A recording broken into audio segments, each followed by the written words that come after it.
Oh, forget that game in the big house, Michigan State. We got Kelly Rippin with us, and she would definitely tell you that the biggest game in the country, and especially the Big Ten, is in Columbus with Penn State in town.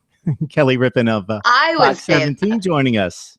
I'm Yeah. sure a lot of other people would disagree. Actually, I'm in the office of our sports department right now, and I've got a Michigan State graduate. He's not here right now, but he's very excited about this weekend and very mad at UMich for the defaming of the statue that we were seeing yesterday. Yes, I heard about that. And he should be a little bit nervous too, I think. I agree with you on that one, but yes, I think for me the biggest game is Penn State Ohio State, and I think it'll be interesting to watch too, especially after seeing Ohio State falter a little bit with some of these other schools. I don't know if falter is the right word, but get challenged by some of these other schools. Yeah, I don't think there's any doubt, Kelly, that this is the best team that Penn State's going to see and have seen to date. But I would also argue that this is the best team that Ohio State's seen. They struggled with Indiana a couple of weeks ago, very lucky to escape Bloomington. And Penn State had a very impressive showing against the Hoosiers last week. That game, it was so much more fun to watch as a graduate, as a fan, because they finally seemed to click a little bit. And I can only hope that maybe they're finally getting their stride a little bit, feeling a little bit more comfortable. It shouldn't have taken this long, in my personal opinion, but they really seem to just get like that was the Hackenberg that we all remember watching a couple years ago. You're watching him throw deep passes and looking confident and not being unsure. And it was just really fun to watch again, seeing him so sure of himself and out there in the field. So yeah, that was a fun game to watch last week. Well, he spent a lot of time on his back this season early on. So he's got to feel better with a little bit more space to throw the ball. We'll see what happens Saturday night. So I understand from our discussion before we came on that you might have some issues watching the game. Yes, I have a whole host of things to attend this weekend, all related to work. Fun things, but things nonetheless. And one is actually with the Nashville Predators, and it's Saturday evening. So I already do know, though, I have confirmed they have ESPN on all of the channels and they have all of the football games. So if I request to watch the game, I should be able to. So I'm not too worried.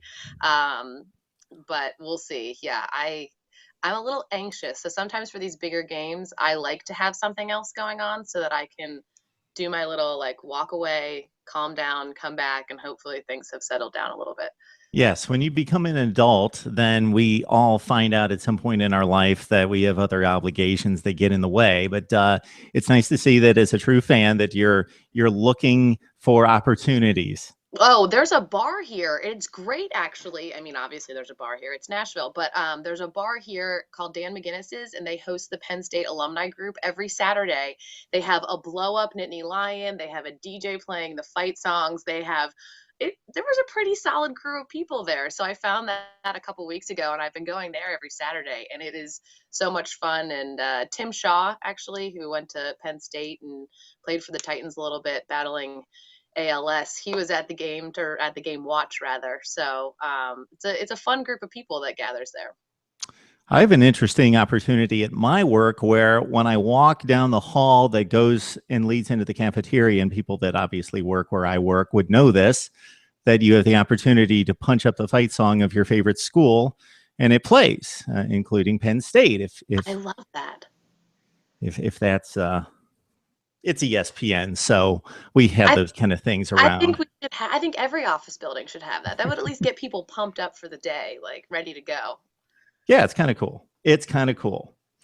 So, how good's your team? Are you waiting to see what happens Saturday night, or do you have a feel for how good Penn State is this year? You know, I'm after last week, my whole feelings on the team changed last week. I will say that. I think in previous weeks we were squeaking by against teams that never should have put up as much of a fight as they did. You know, not bad teams in any way, shape, or form, but when you talk about Penn State and when you talk about what the recruiting process that's gone on there under Franklin, you think that they should be a very competitive team, and I wasn't seeing that. So last week kind of changed things for me a little bit. I got excited last week and I genuinely thought, all right, maybe there's a shot here. Maybe we've got a chance. Now, Ohio State's obviously incredibly confident coming off of a national championship. And the last time Penn State was in Columbus, I was at the game, and it was just a complete and total massacre. So I hope that we don't slip right back into that. I'll be interested to see the play calls.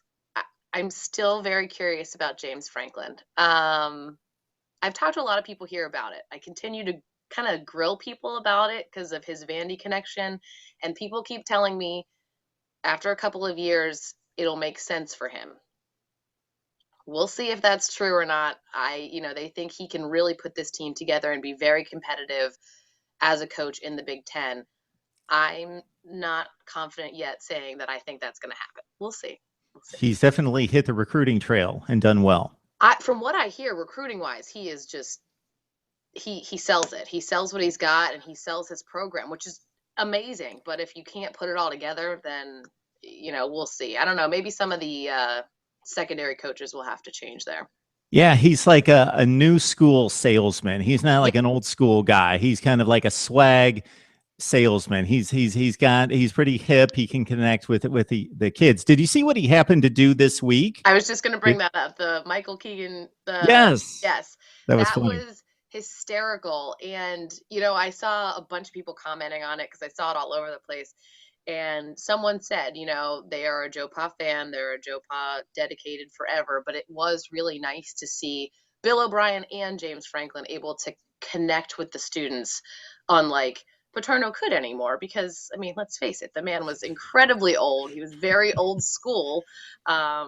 But they had that kind of fear respect for him, where I feel like for these guys, they have that kind of bond and respect. Yeah, when we typically talk old school, it's like 80s old school, but Joe Pa was like 40s old school. You're really taking it back. I used to intern at the football office, and females were not allowed to wear baseball hats inside the football office. I can't remember if we weren't allowed to wear jeans or what it was, but being a college girl, I wore a baseball hat just about everywhere. So I had to actually fix my hair to go over to the football office. All right, good stuff. So, Kelly, I know you've got a ton of stuff going on. You're going into a busy weekend, so we're going to let you go. Thank you. Enjoy the game. Ohio State, Penn State. Hopefully things turn out. But even if they don't, 5-2 is still a good start. I'll take it. Things are building there in Happy Valley. I'll take it. All right, Kelly Rippin from Fox 17 in Nashville. Thanks, Kelly. Have a great weekend.